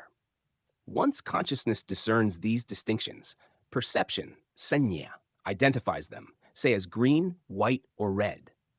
When one eats a particular kind of fruit, although one may not yet have identified the flavor as sweet or sour, one already has an awareness of such distinctions. Once this awareness arises, the other mental aggregates begin to operate. One sees only those aspects or angles that one gives importance to. Depending on the mental formations, sankhara, which condition the arising of consciousness, vijnana. The parable of the mango tree. For example, in a wide expanse of countryside grows one sole mango tree. It is a large tree, yet it bears only a few pieces of fruit, and in this season is almost barren of leaves, providing very little shade. On different occasions, 5 separate people visit this tree: a man fleeing from a dangerous animal, a man who is starving, a man hot and looking for shade, a man searching for fruit to sell at the market, a man looking for a spot to tie up his cattle. All 5 men see the same tree, but each one sees it in different ways. For each one, I consciousness arises, but this consciousness varies depending on their aims and intentions in regard to this tree. Similarly, their perceptions of the tree will also differ according to the aspects of the tree that they look at. Even their feelings, Vedana, will differ based on their specific needs and reactions. Feeling, Vedana, refers to the sensing of sense impressions or of experiencing their flavor. It refers to the feeling or sensation arising every time there is contact and cognition of sense objects. These feelings may be pleasurable and agreeable, painful and oppressive, or neutral. It is important to note that feeling, Vedana, is an activity at the level of reception. It pertains exclusively to the immediate effect an object has on the mind. It does not pertain to the stage of intention or of acting in response to sense impressions, which is the function of mental formations, sankhara. Process component mental state, seeing kaku plus ittaraman, kaku vijnana pleasure, sukha vedana. Reaction sankhara delight, raga. Hearing sota plus anittarama plus sota vijnana displeasure, dukkha vedana. Reaction sankhara aversion, dosa. Mental formations, sankhara. Mental formations, sankhara, refer to both the factors determining the quality of the mind, the fashioners of the mind, with intention, cetana, as chief, and the actual volitional process in which these factors are selected and combined in order to shape and mold one's thoughts, words, and deeds, resulting in physical, verbal, and mental kama. In the teaching of dependent origination, paticca samupad, mental formations are divided into kaya sankhara, physical intentional activity, bodily volition; vaki sankhara, verbal intentional activity, verbal volition; citta sankhara, mental intentional activity, mental volition. The analysis of the 5 aggregates is similar to laying out all of a car's parts for people to see, while the analysis of dependent origination is like demonstrating the car as it is being driven on the road. Of all the determining factors of the mind, intention, cetana, is leader or chief. Sankhara in this context can thus be defined as intention, cetana, along with associated factors, sampayutta dhamma, which shapes the mind as good, bad, or neutral, and which determines thoughts, speech, and physical actions, giving rise to mental, verbal, and physical kama. Besides occasionally representing or defining all mental formations, sankhara, the term cetana is also used to define or represent the term kama. In this sense, these 3 terms, sankhara, cetana, and kama, all have roughly the same meaning. To offer an analogy, Venerable Mani, the abbot of Majjhima Monastery, goes to receive an offering of Tipitaka books. At the formal gathering, the announcement of the honored guest may state Venerable Mani, or the abbot of Majjhima Monastery, or simply Majjhima Monastery. All 3 terms express the desired meaning.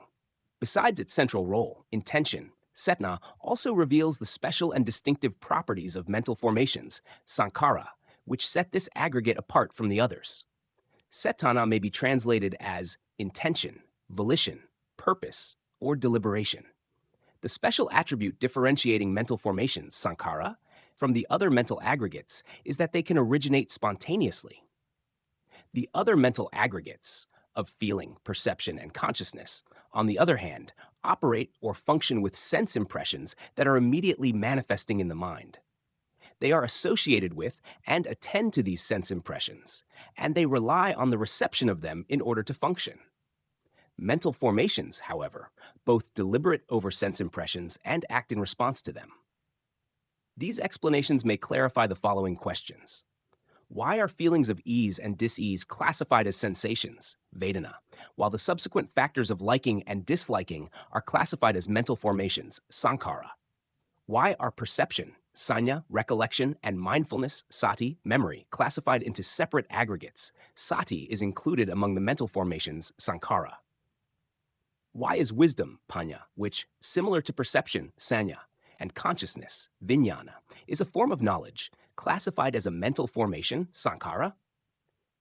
Sanya and Sati, memory, recollection, and mindfulness. There tends to be confusion among Buddhist scholars as to which mental factor in the Pali vocabulary corresponds to memory. Sanya is often translated as recollection, whereas Sati may be translated as mindfulness, recollection, recall, or memory. In regard to the latter term, there are some prominent sutta examples. For example, the passage praising Ven, Ananda, as foremost among the bhikkhu disciples in remembering the Buddha's words. In this context, the Buddha uses the term sati. Of all my disciples, Ananda is supreme in memory, sati. In the formal teachings, there is no confusion about this matter.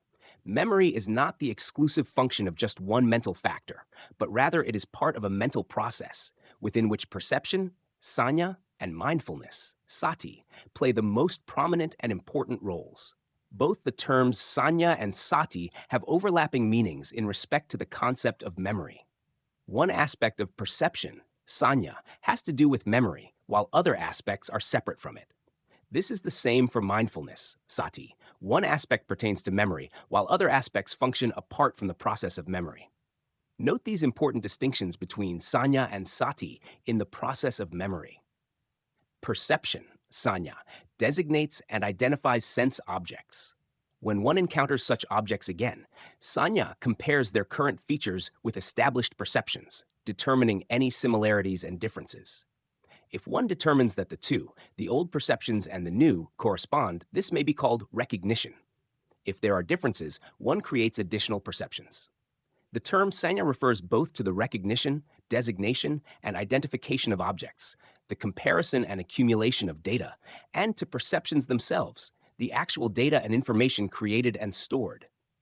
In this context, sanya creates the requisite conditions for memory. The important attribute of sanya is that it engages with sense objects immediately present. When these sense objects manifest, sanya is able to focus on, identify, or remember them. Sati functions to draw sense objects to attention and to hold them firmly in the mind. It directs and sustains attention to sense objects, preventing them from drifting by or slipping away. These sense objects may be currently manifesting or they may have occurred in the past. The term sati thus encompasses such nuances of meaning as recall, recollection, calling to mind, reflection, remembering, and attentiveness. In the context of memory, it remembers and enables recall. In this sense, sati is the opposite of samosa, which means forgetting. Sanya is not paired with forgetting. Sati is generated from within an individual, relying on the power of volition, even when sense objects are not immediately manifest. Because it is a volitional response to sense objects, it is classified as a mental formation, sankhara. Sanya records and notes sense objects. Sati draws sense objects to attention.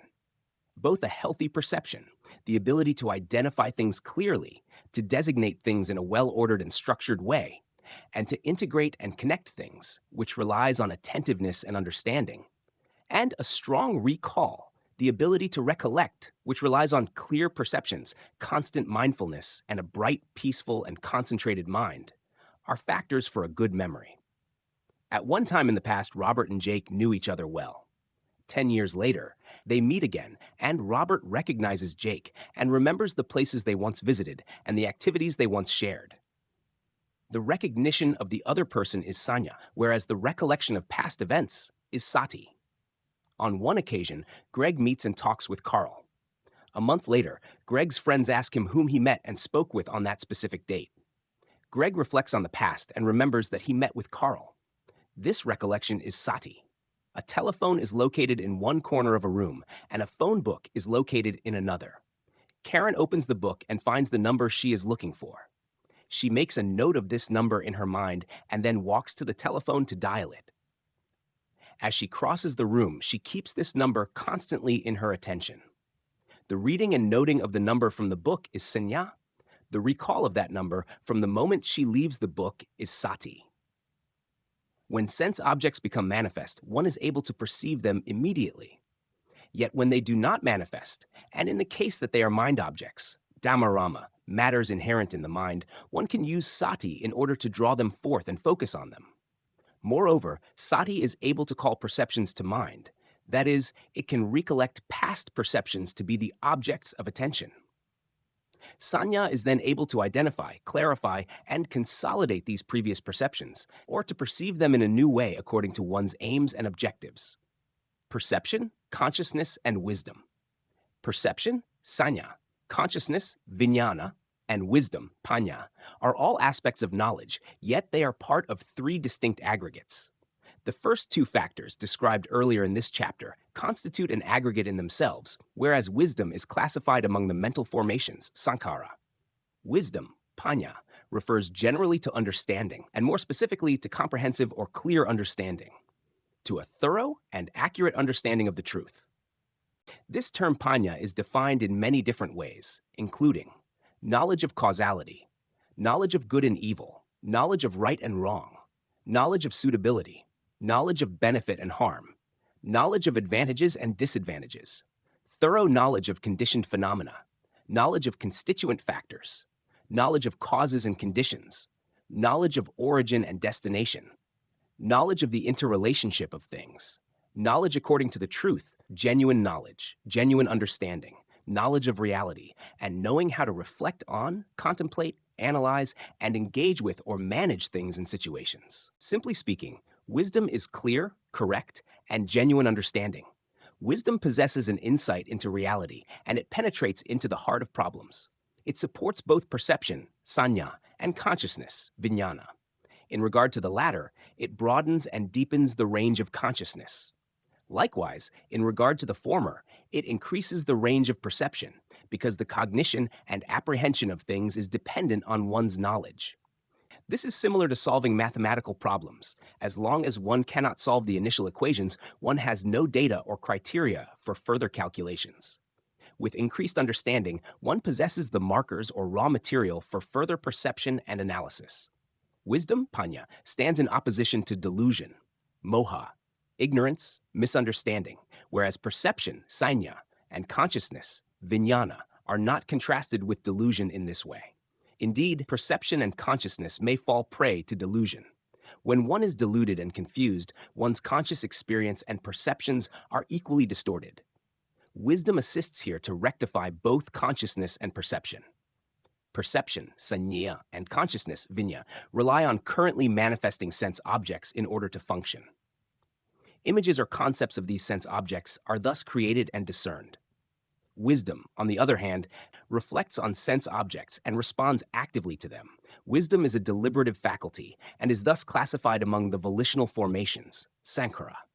It links various sense impressions with each other, analyzes their various attributes, compares and considers various perceptions, and discerns cause, effect, interrelationship, and the ways to benefit from things. By doing this, it provides consciousness and perception with wholesome food for engagement. Then, Sariputta once responded to the question on how wisdom and consciousness, vijnana, differ. He explained that wisdom knows, understands, knows clearly that this is suffering, this is the cause of suffering, this is the cessation of suffering, and this is the way leading to the end of suffering. Consciousness, on the other hand, knows, discriminative understanding, that this is pleasure, this is pain, and this is neither pleasure nor pain. Wisdom and consciousness, however, are intimately entwined and, in a sense, inseparable. Having said this, there is a distinction in that wisdom is a quality to be trained and developed, bhavataba dhamma, in order to increase and strengthen it. In contrast, consciousness is a quality to be fully understood, parinaya dhamma. Its nature and its attributes should be truly recognized and understood. The commentarial texts, including the Visuddhimagga, explain the distinction between perception, sanya, consciousness, vijnana, and wisdom, panya, in this way. Perception, sanya, simply recognizes the properties of a sense object, say that it is green or yellow. It is unable to understand the characteristics of impermanence, dukkha, and non-self. Consciousness, vijnana, also knows the object's properties of green, yellow, etc., and it is able to understand the characteristics of impermanence, dukkha, and non-self. It understands according to the counsel and guidance by wisdom. But it cannot deliver one to the actualization of the path, i.e., to the realization of the Four Noble Truths. Wisdom, however, accomplishes all three. It knows the properties of sense objects, it discerns the three characteristics, and it enables the actualization of the path. The commentaries use the analogy of three people who look at the same coin. Perception, sanya, is like a young child who simply discerns the shape of the coin, small, large, square, or round, its color, attractive sheen, and strange markings. He does not know that it is an agreed-upon means of trade and exchange. Consciousness, vijnana, is like an adult who discerns the shape, markings, etc. of the coin, and who knows that it is used for trade and exchange, but he does not possess the deeper understanding of whether the coin is genuine or counterfeit, or of what combination of metals were used to mint the coin. Wisdom is like a treasurer who discerns all of the above data and in addition possesses expert knowledge to the extent that he may look at, tap, and listen to, smell, taste, or weigh the coin in his hands and know everything about it, including where and by whom it was made. Moreover, wisdom does not always arise. It may happen that only perception and consciousness arise, devoid of wisdom. Yet when wisdom arises alongside these other two qualities, it is difficult to distinguish one from the other. When Jali and Kanha sought a hiding place, they walked backwards into the lotus pond, convinced that their pursuer would think that they had only recently come out of the pond. This line of thinking on their part may be referred to as wisdom, panya. Later, Vesantara saw their footprints and knew immediately that they had walked backwards into the pond. This was because there were only prints leading away from the pond and none leading towards it, and the impression in the prints was deepest at the heels. This understanding may also be referred to as wisdom. The children and their father applied different levels of wisdom and circumspection, which indicates how wisdom derives benefit from perception, sanya.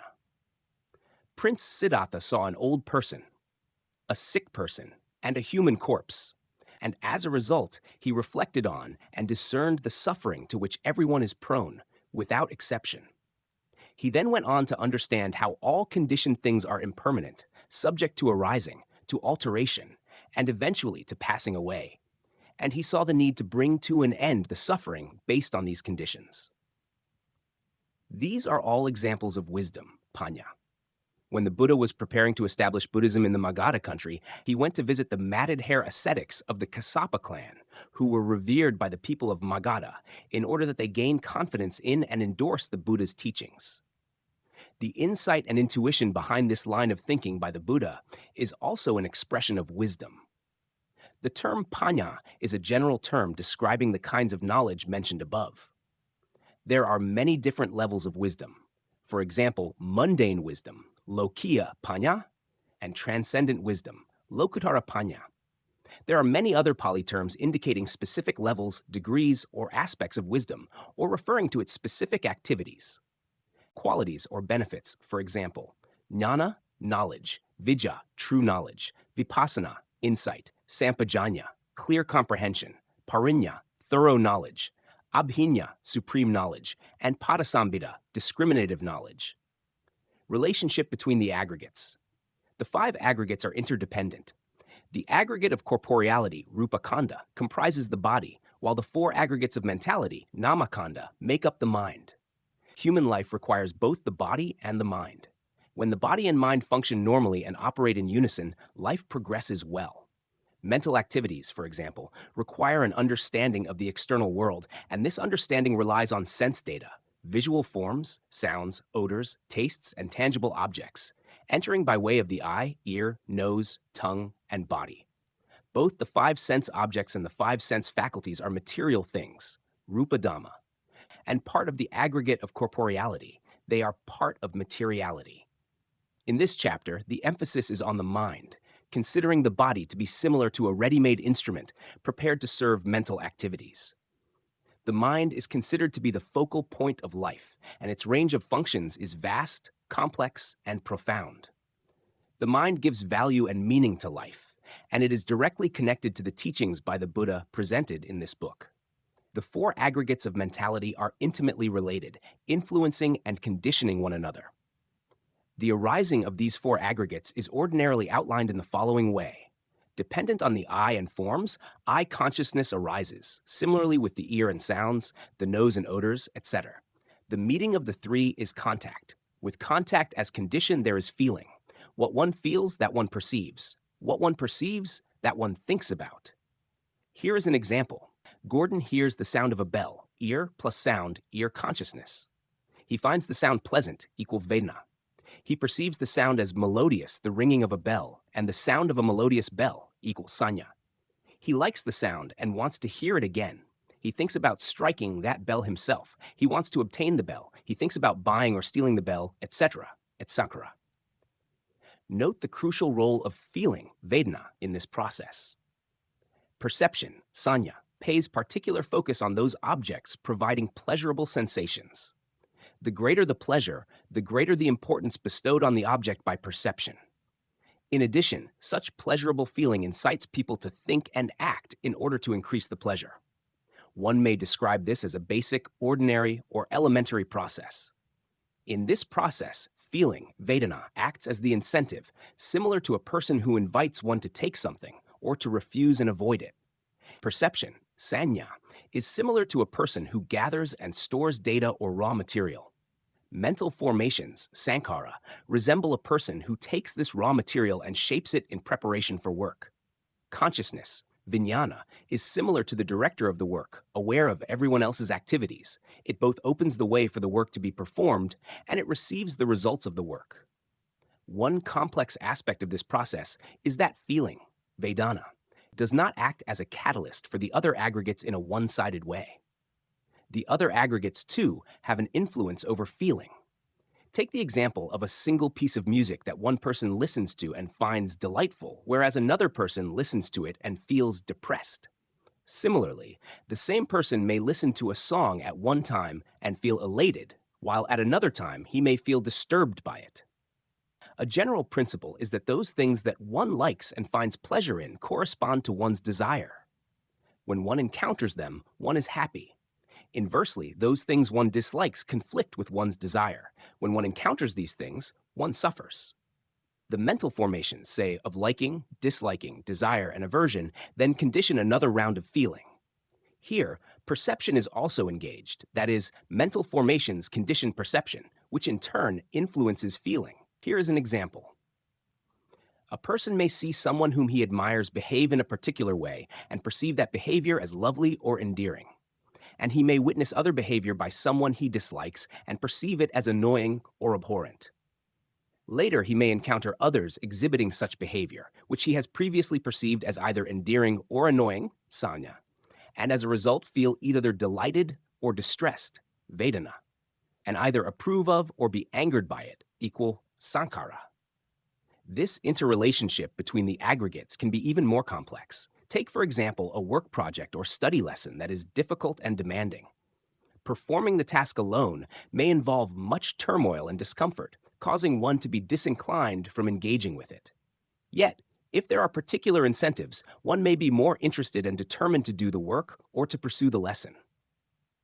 These incentives may be pleasurable sensations in the present. For example, the method of learning is fun and entertaining, or they may be elaborate matters associated with perceptions of future pleasure, say of gaining a reward, achieving success, or deriving some benefit, either for oneself or for others. These perceptions are dependent on various mental formations, for example, craving, conceit, mana, and wisdom, panya, which then lead to further perceptions by bestowing meaning, value, and importance to the work or study. Moreover, one now experiences pleasure while performing the deed. Although one may feel physical discomfort, one's mind is imbued with joy, making one more eager to do the work or to complete the lesson. When the school bell rings in the late afternoon, the students hear the sound Vijnana. Having heard this sound every day, they may feel neutral about it Vedana. All of them identify the sound as the bell, denoting the end of the school day, Sanya. Some children may be delighted sukha vedana, sankhara, because they ached from sitting all day and may now go out and play accompanying perceptions. Other children may be sad dukkha vedana, sankhara, because they must interrupt a useful and valuable lesson, or because they must return to unkind and intimidating guardians accompanying perceptions. This entire process, beginning with consciousness, is an intricate interrelationship of causes and conditions, which together create people's personalities and determine each person's unique fortune and destiny. Volitional formations sakhara, represented by intention satana, are the agents which shape and mold the process. And in this context, sankhara is the technical name for volitional action kama. Inversely, kama is the informal title for volitional formations, representing them when they are actively operative. It is the term used when referring to the crucial role that volitional formations play, e.g., it is kama that distinguishes beings as inferior and superior beings exist according to their kama. In the Buddha's elucidation of the Four Noble Truths, encapsulating the essence of Buddhism, there is a noteworthy reference to the five aggregates found in the teaching on the first noble truth, on suffering. At the beginning of the Buddha's explanation of the first noble truth, he defines suffering by citing various examples and circumstances, which are easily recognizable and a part of people's everyday lives. At the end of this discussion, however, he summarizes the entirety of suffering into the single phrase, the five aggregates of clinging upanakanda are suffering. Monks, this is the noble truth of suffering.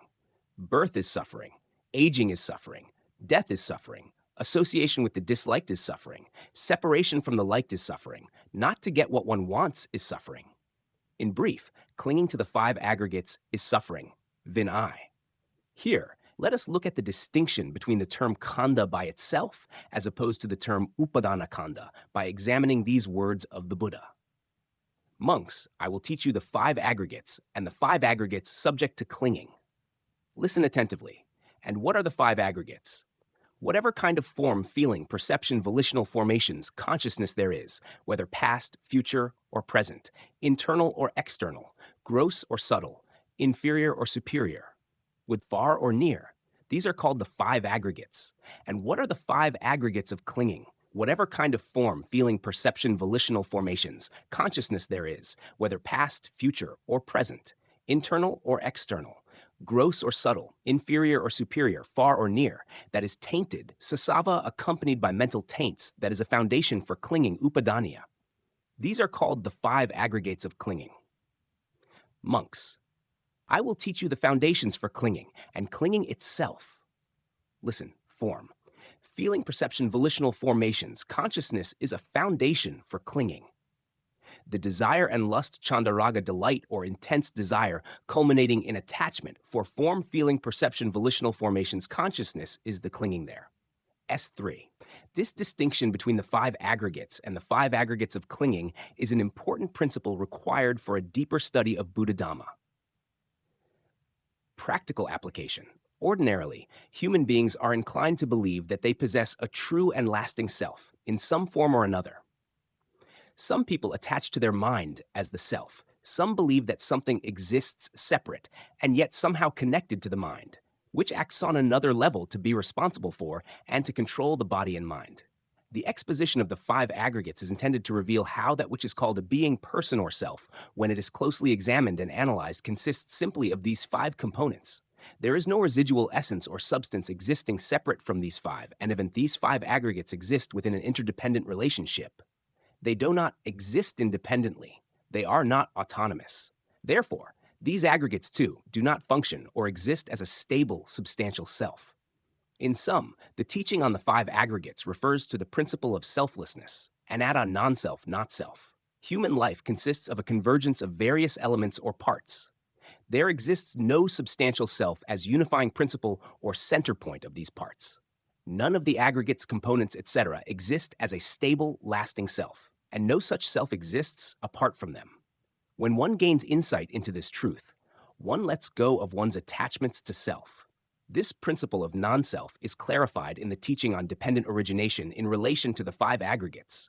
Furthermore, when one understands that the five aggregates exist in an interrelated and interdependent manner, one does not develop the wrong views of either annihilationism, ukeda dithi, or eternalism, sasata dithi. Moreover, this understanding also leads to a correct understanding of the workings of karma. Again, the teaching on dependent origination explains this interrelationship and interdependence in more depth. Examining things by separating them into the five aggregates helps to train one's thinking abilities, and it nurtures the disposition to analyze the truth. When one encounters or engages with something, one does not look simply at surface appearances. Instead, one inclines towards investigation and inquiry of deeper truths. And crucially, this examination leads to an objective discernment of things, to seeing things as they are. This is in contrast to a subjective understanding, by which one relates to things by way of craving and grasping tana upana and sees things according to one's preferences and aversions. An objective understanding is the goal of Buddha Dhamma and of this teaching on the five aggregates. Rather than relating to things by way of attachment, craving, and grasping, one relates to them by way of wisdom. In any case, the Buddha normally did not teach about the five aggregates in isolation. In most cases, the five aggregates are the chief factors of consideration within the context of other principles and teachings, which act as the criteria for contemplating and determining the nature and function of these aggregates. The five aggregates need to be examined in relation to other principles, say of non-self anatta, in order to fully appreciate their value on a practical level. The benefits of such contemplation will become clear in subsequent chapters. Appendix additional details in regard to the five aggregates. Rupa body, physical form, materiality. The Abhidhamma divides rupa into 28 factors.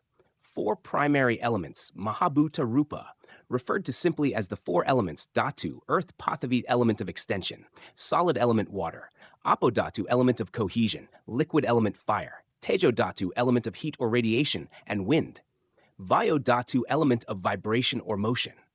24 derived material qualities, Upada Rupa derivative materiality matter, resulting from the four primary elements. The five sense bases, eye, kaku, ear, soda, nose, gana, tongue, jiva, and body, kaya. The four sense objects form rupa, sound, sada, smell, gandha, and taste, rasa. Tangible objects, photaba, are not included here because they are equivalent to pathavi apo and vayo above. Femininity, ittara. Masculinity, purasata. Physical basis of mind, hadayavathu. Bodily intimation or gesture, kaya vinyati. Verbal intimation, speech, vachi vinyati. Life faculty, jivatindriya, vitality, vital force. Space element, akasa dhatu. Physical lightness, rupasa lahuta. Physical pliancy, elasticity, rupasa mudita. Physical adaptability, wieldiness, rupasa kamanyata. Physical growth or enlargement, rupasa upakaya. Physical continuity, rupasa santati, decay, jarata. Disintegration, anikata. Edible food nutriment, kavayankarahara. Note that the term hadaya vatu, which is translated as heart, is considered the locus of the siddha, yet this interpretation is expressed in later texts. It does not occur in the Tipitaka. Vedana, feeling, sensation. Threefold division. Pleasure, sukha, physical and mental pain. Dukkha, physical and mental neutral feeling. Adhikama, neither pleasurable nor painful. It is sometimes referred to as upekha. Fivefold division, physical pleasure, sukha, physical pain, dukkha, happiness, somanasa, unhappiness, domanasa, neutral feeling, upekha. Sixfold division, according to its origin, doorway, feeling stemming from contact by way of the eye, ear, nose, tongue, body, and mind. Sanya, perception. It is divided into 6 factors, according to the pathway of cognition. Perception of form, rupa sanya, e.g. of black, red, green, or white. Perception of sound, sadasanya, e.g. of loud, faint, bass, or high-pitched. Perception of scent, gandhasanya, e.g. of fragrant or malodorous. Perception of flavor, rasasanya, e.g. of sweet, sour, bitter, or salty. Perception of tangibles, photabasanya, e.g. of soft, hard, coarse, fine, hot, or cold. Perception of mental objects, dhammasanya, e.g. of beautiful, revolting, constant, or impermanent. Sankhara, volitional formations. The Abhidhamma divides the mental concomitants, cetasika, into 52 factors. If one compares this division with the teaching of the five aggregates khandha, the mental concomitants comprise feeling vedana, perception sanya, and volitional formations. Of the 52 factors, one of them is feeling, and another is perception. The remaining 50 factors are all volitional formations. These 50 factors are subdivided as follows. 11 mental factors common to both the wholesome and the unwholesome, Anya Samana Cetasika. If one includes Vedana and Sanya here, these constitute 13 factors. These two factors are excluded here because they are not volitional formations. 5 universal mental factors, Sabachittasarana Cetasika, those arising in every mind moment, contact phasa intention setna one-pointedness, ekagata concentration, samadhi life faculty, jivatindriya and mental application, manasikara. With Vedana and Sanya, these constitute 7 factors. 6 particular mental factors, pakinaka cetasika, those factors common to both the wholesome and the unwholesome. Yet they do not arise in every mind moment, applied thought, vitaka sustained thought, vikara determination, adhimoka effort, virya joy, piti, and enthusiasm chanda. 14 unwholesome mental factors, akusala cetasika, arising along with unwholesome mind states. 4 universal unwholesome factors, sabakusala sadharana cetasika, those factors always present in unwholesome mind states, delusion, moha shamelessness, ahirika lack of moral dread, anotapa and restlessness, udhaka. 10 particular unwholesome factors, pakinaka akusala cetasika, greed, lobha, wrong view, dithi, conceit, mana, hatred, dosa, jealousy, issa, stinginess, machariya, worry, kukucha, sloth, thina, torpor, midda, and doubt, vishikicha. 25 beautiful mental factors, sobhana cetasika, arising along with wholesome and indeterminate abhiyaka mind states. 19 universal beautiful mental factors, sobhana sadharana, cetasika faith, sada mindfulness, sada conscience, hira moral, dread atapanan, greed, alobhanan, hatred, adosa loving kindness, metta, equanimity, tatra majatata, sometimes referred to as suppak tranquility of the mental body, kaya paksha tranquility of the collection of mental concomitants, tranquility of mind, siddha pasadi, lightness of mental body, kaya lahota, lightness of mind, siddha lahuta, pliancy of mental body, kaya mudu ta, pliancy of mind, siddha mudu, adaptability of mental body, kaya kamanyata, adaptability of mind, siddha kamanyata, proficiency of mental body, kaya pagunyata, proficiency of pagunyata, rectitude of mental body, kayujukata, and rectitude of mind, situjukata. 6 particular wholesome factors, pakinaka sobhana cetasika, right speech, samavaka, right action, sama kamanta, and right livelihood, sama ajiva, collectively called the 3 factors of abstinence, virati cetasika, compassion, karuna, and appreciative joy, mudita together called the 2 boundless states, apamanya cetasika and wisdom panya. In the suttas, volitional formations sankara are normally defined as the 6 kinds of volition sanchetana, intention thought pertaining to. Form rupa sanchetana, sounds sada sanchetana, smells gandha sanchetana, tastes rasa sanchetana, tangible objects, photaba sanchetana, and mental objects dhamma sanchetana. Vijnana, consciousness. It is divided into 6 factors, according to the pathway by which it originates. Awareness of objects by way of the eye, kakhu vijnana, the ear sota vijnana, the nose gana vijnana, the tongue jiva vijnana, the body kaya vijnana, and the mind mano vijnana. The Abhidhamma refers to the consciousness aggregate as siddha, and it divides the siddha into either or types of consciousness. Divided according to the state or level of consciousness, 54 sense sphere states of consciousness. Kamavachara siddha, 15 fine material states of consciousness. Rupavachara siddha, 12 immaterial states of consciousness. Arupavachara siddha, and 8 transcendent states of consciousness. Lokutara siddha. These may be divided into more detail, resulting in 40 transcendent states of consciousness. Divided according to the quality of mind, 12 unwholesome states of consciousness. Akusala siddha, 21 wholesome states of consciousness, kusala siddha. The detailed analysis results in 36 resultant states of consciousness. Vipaka siddha, in the detailed analysis, 52 and 20 functional states of consciousness, kiriya siddha. It is unnecessary in this presentation to list all of these various states of consciousness, and it may even cause confusion for the reader. Appendix, commentarial explanation of perception. The commentaries describe the following function and attributes of perception sanya. Its unique attribute is sanjanana, recognition, remembering. Its function is to establish a sign as a key for memory, so that in the future one knows that this is such and such. This function is similar to a carpenter who marks a piece of wood. Its result is an attachment to those established signs. This is similar to a blind man who touches an elephant and consequently identifies an elephant with that part of its body that he has touched. Its footprint padatana, The object as it appears resembles how a fawn sees a scarecrow and believes it to be a real human being. In comparison to Western psychological terms, Sanya encompasses perception, conception as mental representation and recognition, and to a certain degree, but not exclusively to memory.